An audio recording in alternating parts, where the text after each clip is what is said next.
From the storm through the end of February of 2018, there were 2,975 deaths in addition to what would have been normal during that same time period.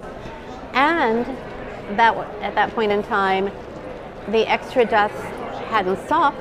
There was still more mortality happening. And that especially impacted were people in the lower socioeconomic communities, men, older men. That we need to be focusing the resources on the populations at highest risk. Why particularly in lower socioeconomic areas? Maybe they had fewer resources to take care of certain things if the power went out and, for example, and they needed to have support for respiratory disease or some other problem. What's the process that we use after a major disaster like this to even understand what the impact is on health? After all, death is not the full impact.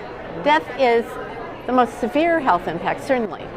But if you see so many deaths, then we know that there are many other things that are happening that are not yet accounted for. And I think that's extremely important for people to understand. Pero obviamente había una prioridad en términos de quién se montaba en los aviones, no había suficientes vuelos, muchas organizaciones estaban enviando personal a la isla que quizás tenía un poquito más prioridad que nosotros y por lo tanto pues tuvimos un poco de dificultad en mover la gente, a veces se tardaban 2-3 días o semanas en llegar.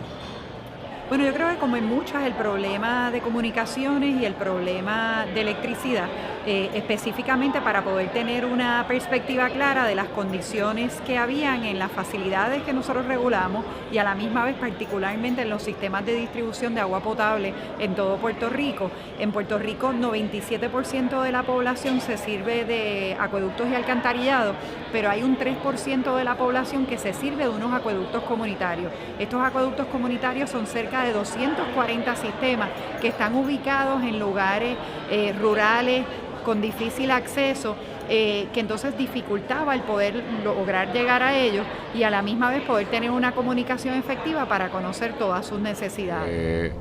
En el caso de la energía, pues los hospitales tuvieron que trabajar, como yo diría, como gato boca arriba. Hubo escasez de oxígeno, pero a ningún hospital le faltó oxígeno, que es importante recalcar porque en ocasiones se menciona que hubo mucho problema de oxígeno en Puerto Rico.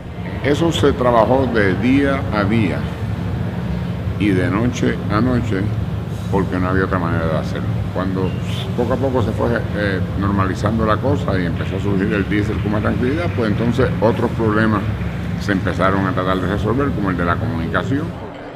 After we presented our data, which was the death count much higher than what either Puerto Rico said or the U.S. government said. The governor of Puerto Rico issued an executive order immediately that said we're adopting this as the official statistic. No apologies, no, well, I said it was 64, I'm doubling down on that, it's going to be 64. Many politicians I've worked with would do that. He did not do that. He said, this is the scientific estimate we've received, we're going with it, and now what do we do about it?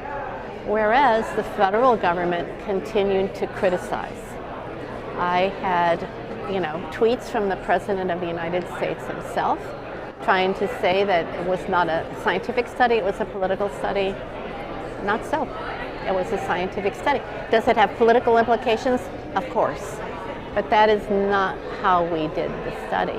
Lo que se puede tratar de hacer es tener mejores sistemas, mejor disponibilidad de movilidad para los teams de emergencia en el futuro. ¿Y cómo se podría lograr eso? Bueno, hay que establecer acuerdos en base a prioridad para saber qué grupos son los primeros que deben estar lo que se llama el ground. Obviamente ciertos grupos que tienen funciones como las evaluaciones rápidas deben de ser de los primeros que deben tener prioridad en llegar. Grupos que atienden personas que heridas, apoyan a los hospitales, son grupos que tienen prioridad.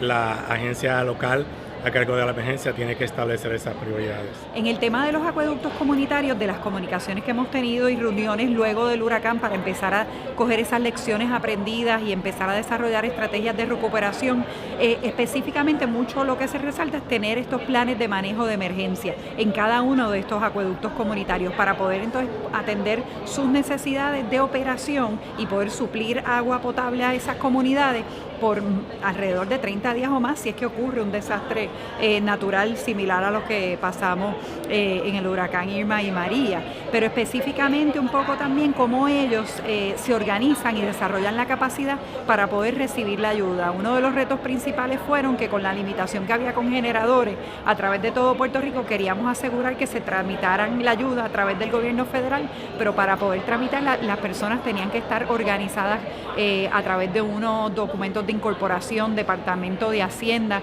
entre otros documentos, y por la limitación de que algunos de estos sistemas no estaban incorporados, no se le podía brindar esa ayuda. Así que trabajamos con cada uno de estos sistemas y logramos que cerca de 166 se incorporaran, lograran tener toda la documentación necesaria con Hacienda para poder hacerles llegar esa ayuda.